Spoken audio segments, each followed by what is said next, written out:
thing you're building just doesn't feel like it's moving in the way it used to. You don't feel that progress. We're going to try to break down that first. Then later in the episode, we'll go deeper. What are the actual signs that momentum is fading so you can catch that earlier on? And how do you, of course, recognize it early enough to do something about it? But before we get there, we're starting with a bigger question. Are we already too dependent on AI to make our own business decisions? Is AI becoming a tool, or is it quietly turning into a middleman between us and our own judgment? Let's get into it. My name is Jay. I got Wes here with me, and this is the CEO's Grind. How are you doing, Wes? Good, and yourself? I'm outstanding, dude. Aside from being cut off in the very beginning, but we're going to the technical difficulties later because, look, as a millennial, I always thought I was a tech savvy guy.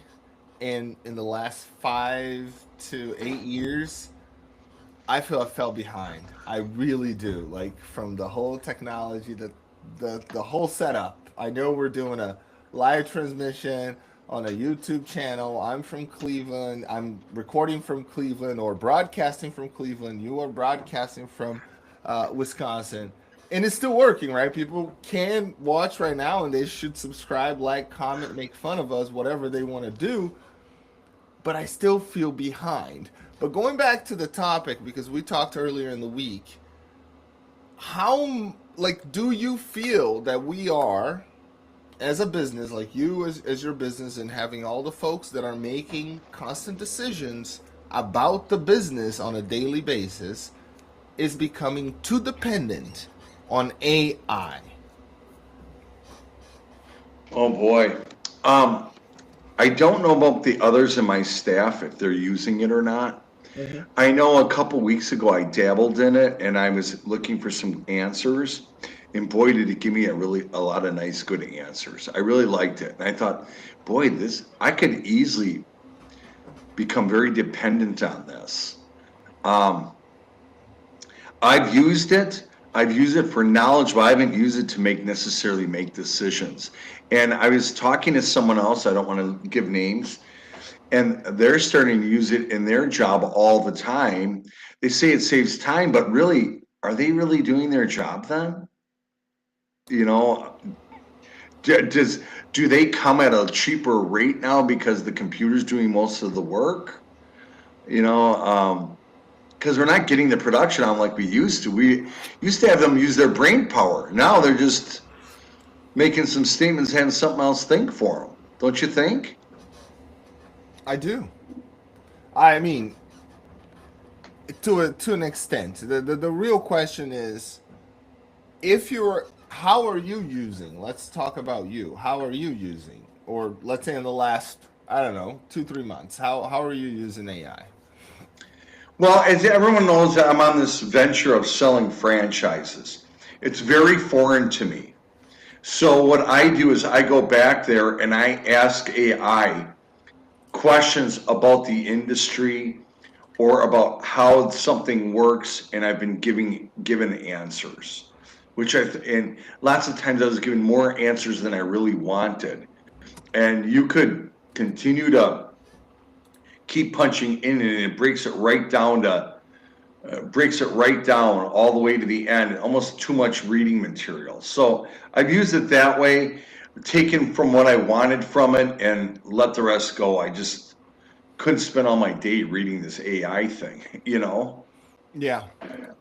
So you use more to synthesize information. You're not using to strategize. Yes and no. I've asked about, for example, I was looking at a performance pay structure, and I asked about it. I said, what are the advantages of a performance pay structure? What are the disadvantages? What attitudes am I going to run into? Things of that matter. How can I make this work where it'll be a win-win for everybody? And I put down some parameters and numbers and things like that. And it was very helpful in helping me move forward and making up a process to start trying to bring new people on in that format. Um, but it's just because I didn't know, and I had to, and so it's helping me strategize. But I guess it wasn't under that. It was more for me looking for information, so I was a little better versed in Hmm. the direction I was flowing. How about yourself?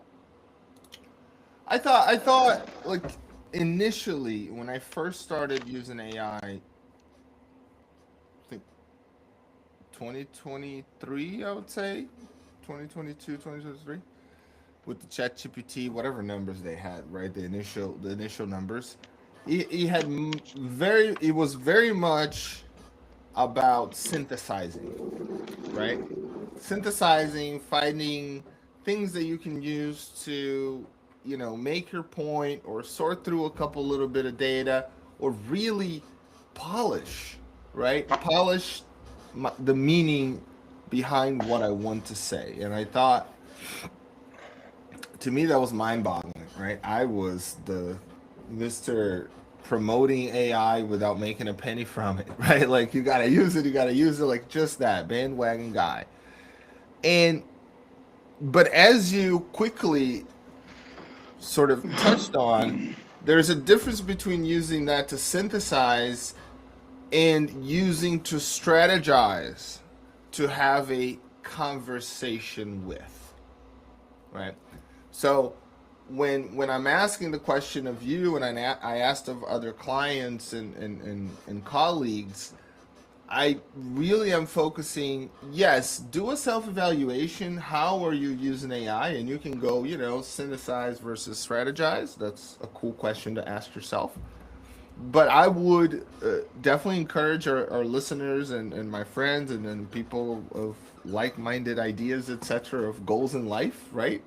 Um, to question their folks, right? The folks that they're responsible for, right? That they manage, their employees, their partners, and really a plain conversation.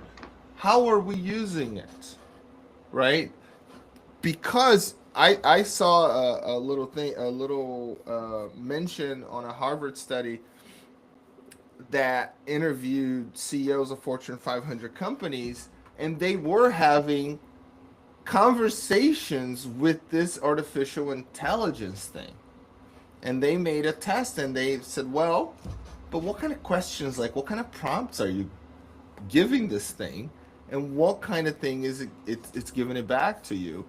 And he saw that invariably it was just a sort of flow, like a movie script is the type of conversation you're having with it. Am I making sense? Yeah, very much so. I felt that way. It was very smooth coming across. I felt like I was talking to someone who had some knowledge and was educating me. And the best part about it, I could put little caveats in it, like, I want to talk to this guy. I don't want to give him the job. I'm afraid of emotional kickback because of, I hurt his feelings. And I brought all that in there, and it actually responded on how to respond back to this guy, which was very helpful on how I approached him to let him know he wasn't getting the job but not lose the employee.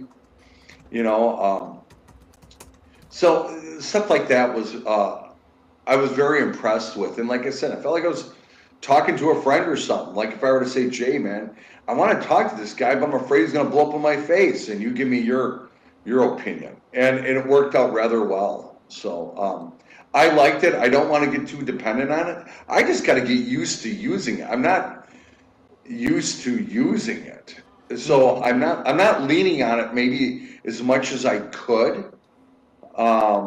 I more or less because I forget about it.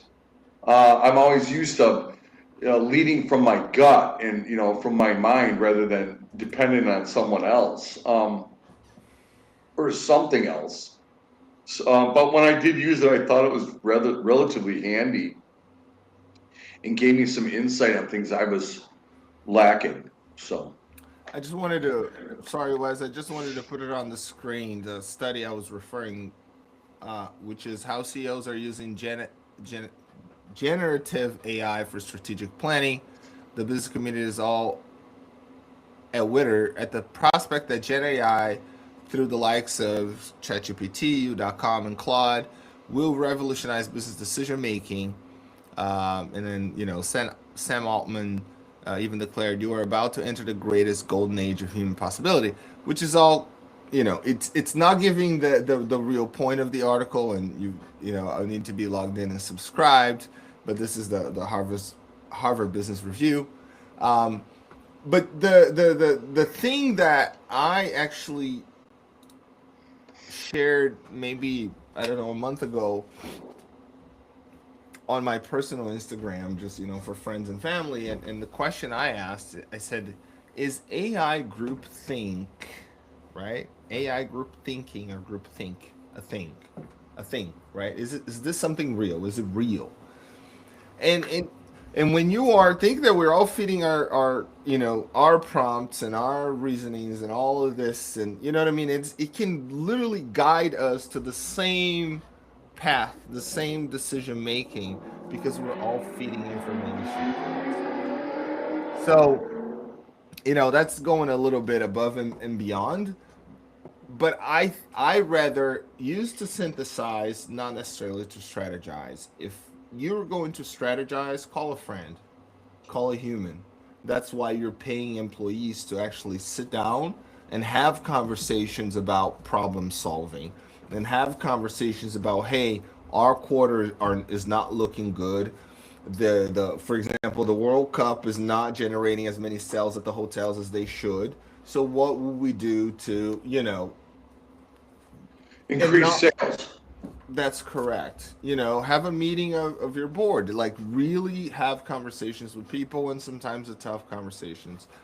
I think that's my thought for my clients, and for, the folks that work with me, my service providers. Like, if I'm asking a question and I feel that you were giving an AI answer to like a mechanical question, or, hey, I have these 6 units and I am trying to save on energy costs and upgrade the duct work and make sure, and I feel that you gave me a straight up prompt that didn't come from your experience or the experience of your staff, I have a problem with that. And I think that smart people are being able to recognize, and they're starting to favor person to person business, right?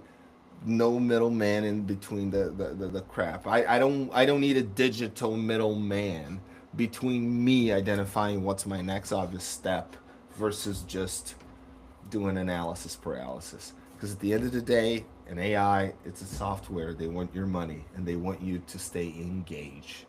So all they're going to give to you is enough to make you come back. That's it. Just digital utilization. That's how they raise money, I heard. Well, my question to you is some of these companies that go out there and they say, we will give you AI stock options that are going to get a return of 30 to 50%. Is that legit, or are they just trying to get our money to have us invest? You can't yell at anyone saying you gave me bum information if you invest following AI's lead. And there's a lot of advertisements out there about using AI to uh, uh, invest in the stock market. Have you seen a lot of that?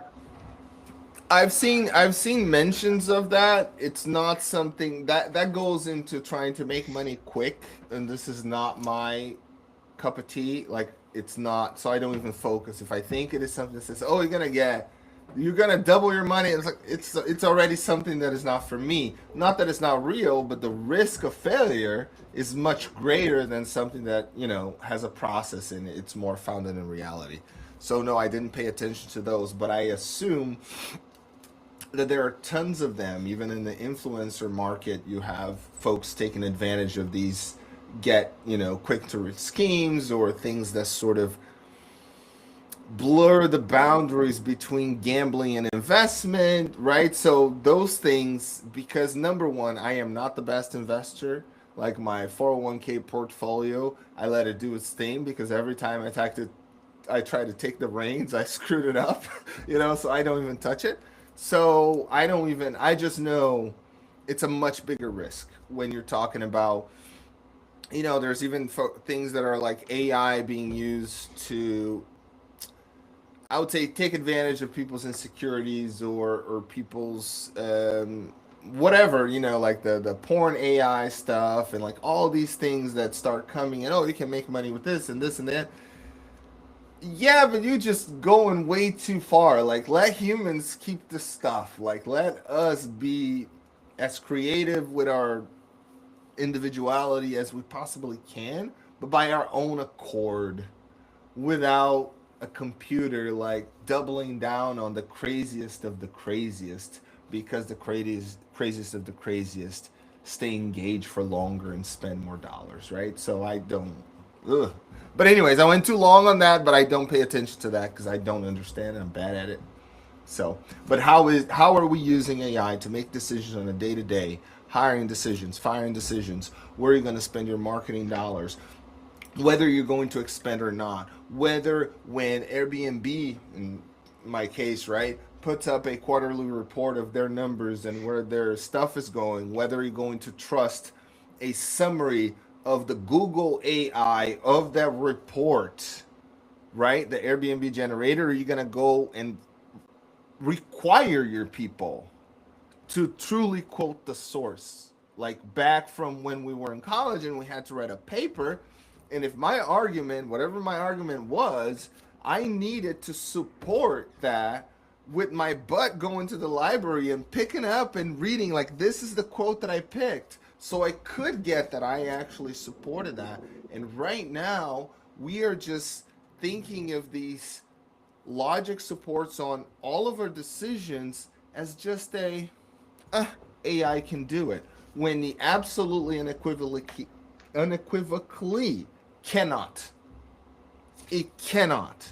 So if I have folks that work for me, or that we're doing business together, or we're putting up a team together, and you're going to summarize an effort, you're going to talk to me about a project, you're going to talk to me about something that we're going to, you know what I mean, put effort behind. Orally, I want to hear it. Forget it. Like, I want to hear it from you. You can write it too, but I want to hear from you. How is that going to help us? Who else did you talk to? I think this is going to be a critical question.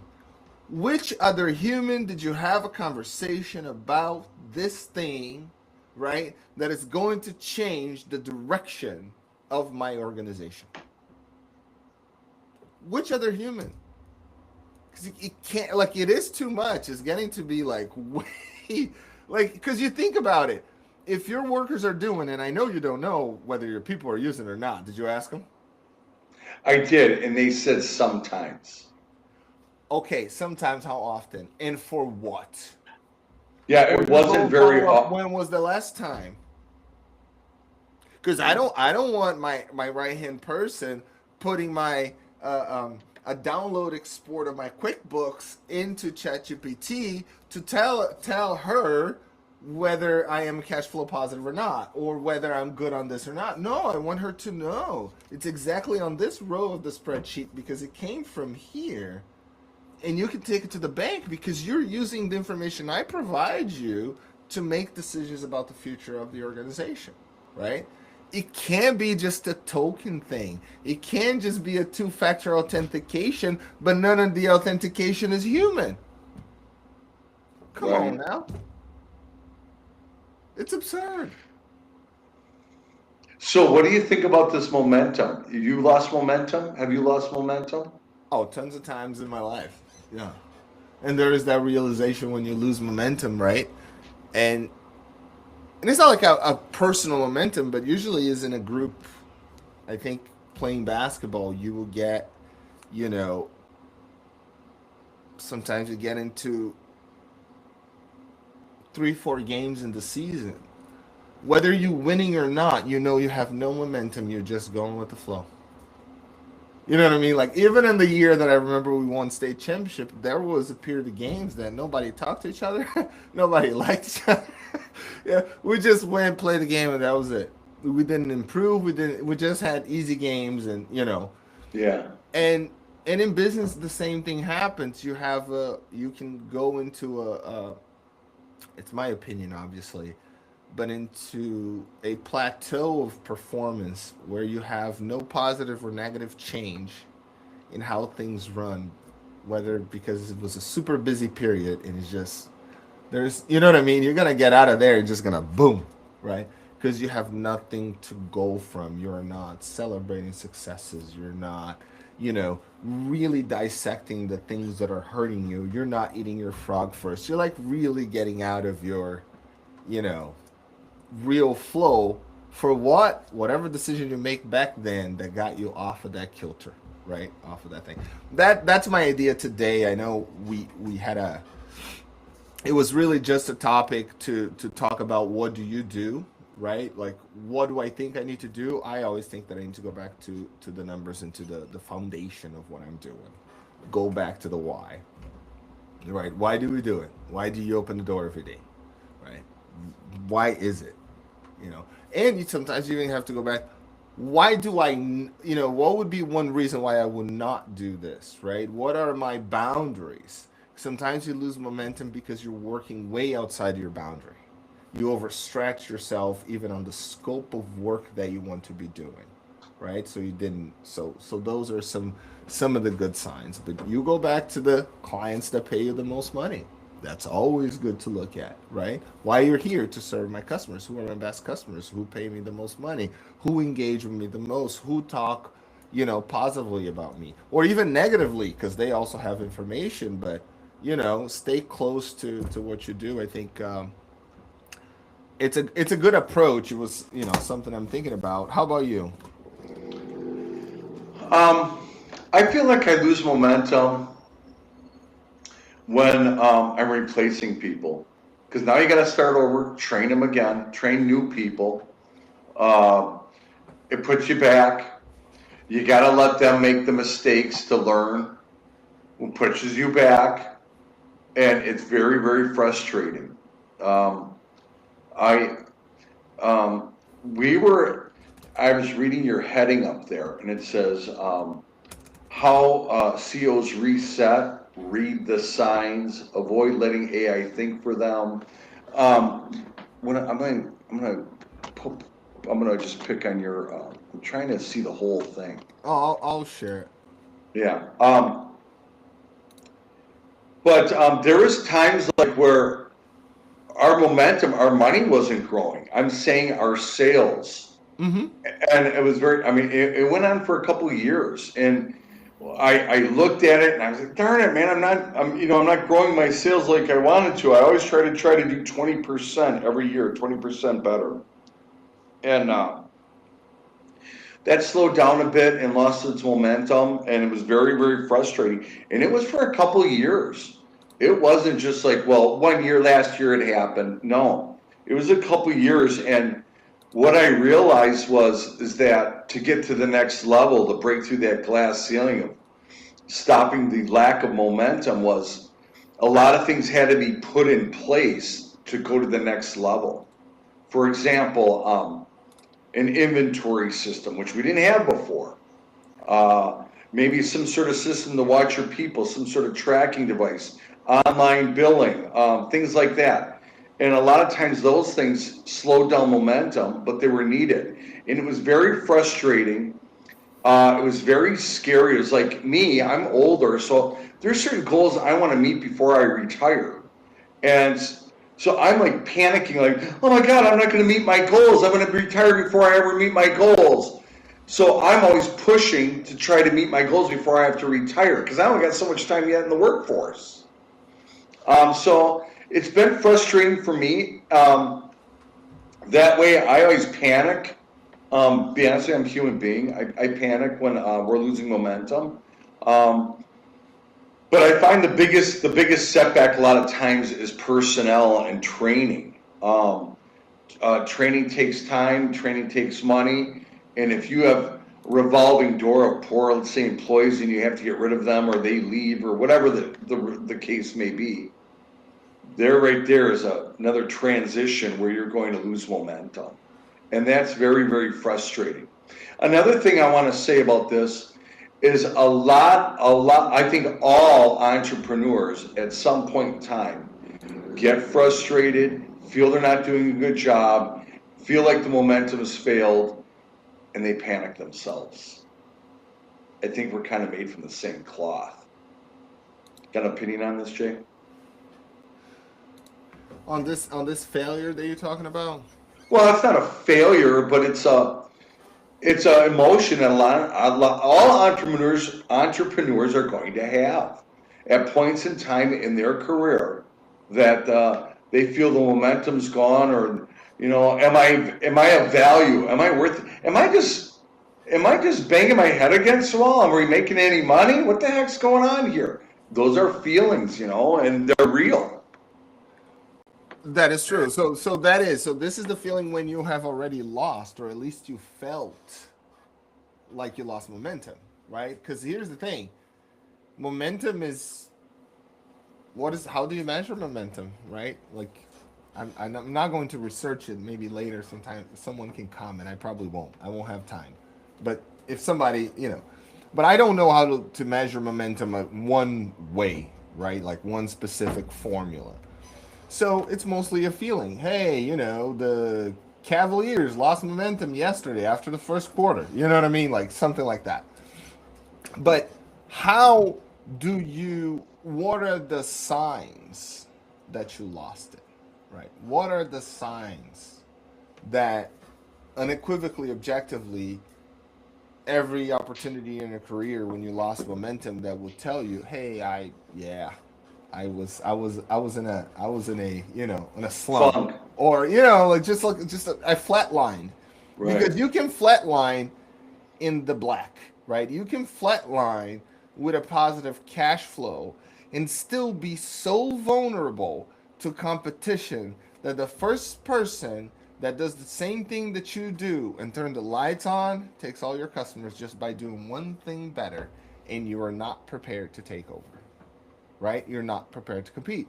So losing momentum doesn't mean like, oh, I lost momentum. Yeah, and you're still winning. You know what I mean? A lot of teams had winning seasons and lost on the first round.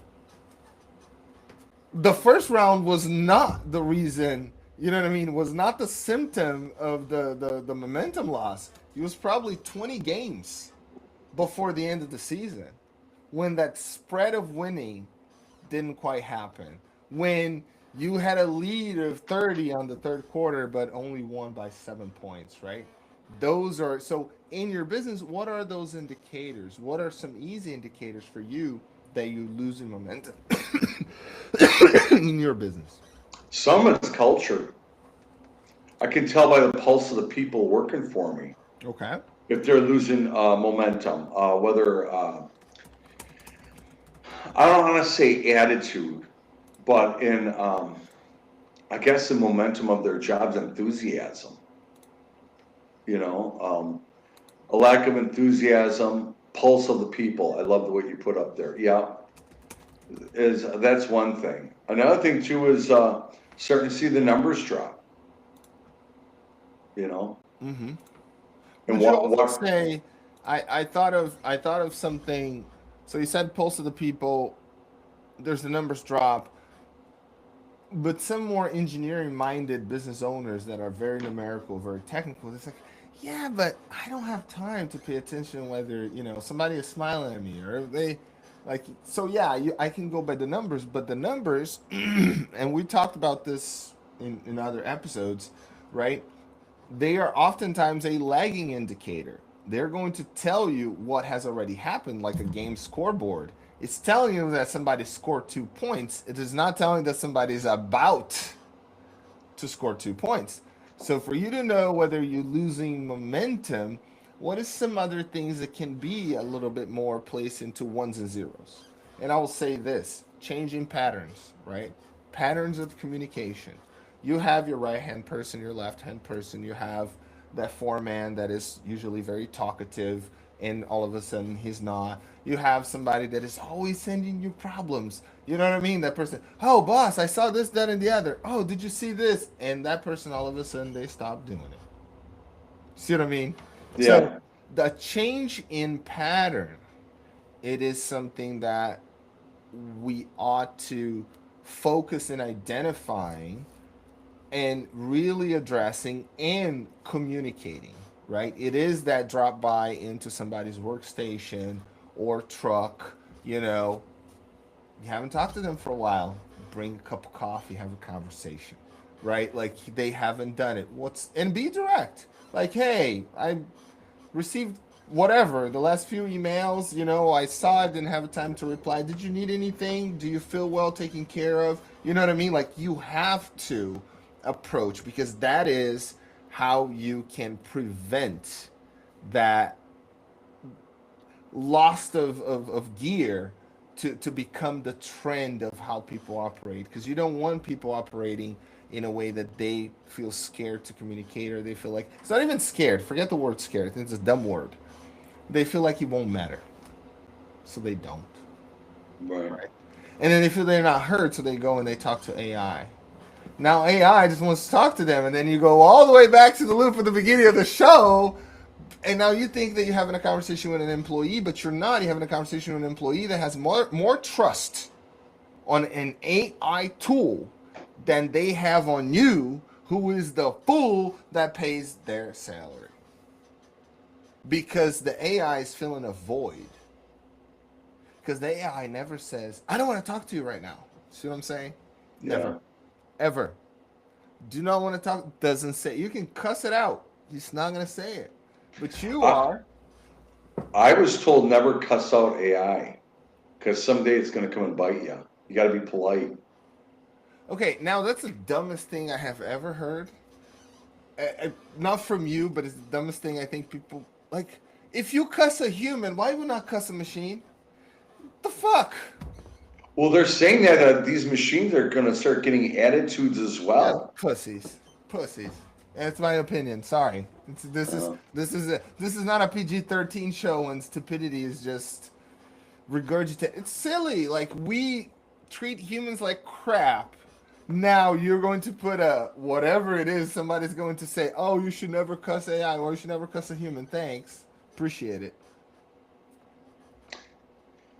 Right? I'm just going to follow that little useless tidbit of information. I'll still be polite to AI. That's all I I. can say. By the way, I am, but the fact that people repeat that first is just mind-boggling to me. Like I don't go out cussing AI because I'm just wasting time. I'm trying to shorten my prompts to get to the point, not have a conversation that I even got to the point that I am pissed off at a machine enough that I will type or talk. Go after yourself. So, but yeah. So I mean, there are. Um, I think that there's a danger, and quite honestly, from a financial standpoint, I believe it's part of the business model of all of the AI companies, just as Facebook. It is their Uh huh. business model, social networks, to have the user engaged so they can sell more ads, etc., etc.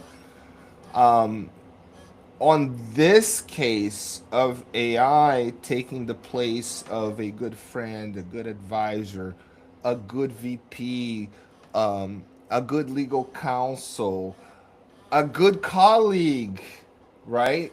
Of bouncing creative ideas off of, being used for that makes so that tool, if we continue believing on its accuracy, and some people even would say infallibility, can become a middleman between humans making real decisions. Like in those utopian shows where you say, well, we have to talk to the, oracle. You know what I mean? Like, why? To make a decision? There are parents out there saying, what should we feed the kid today? Like the people building apps to decide on what to feed their kids based on what the AI is going to say, but the AI is just going to say what you think it's going to say. Yeah, whatever. Right. This was the CEO's grind on a what day is today? Wednesday. This is a hump day. It's a hump day.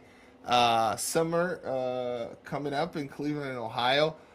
Super excited about what's coming up. I think we have Brazil and Egypt June 6th here at the field of Huntington, where the Okay. Browns play.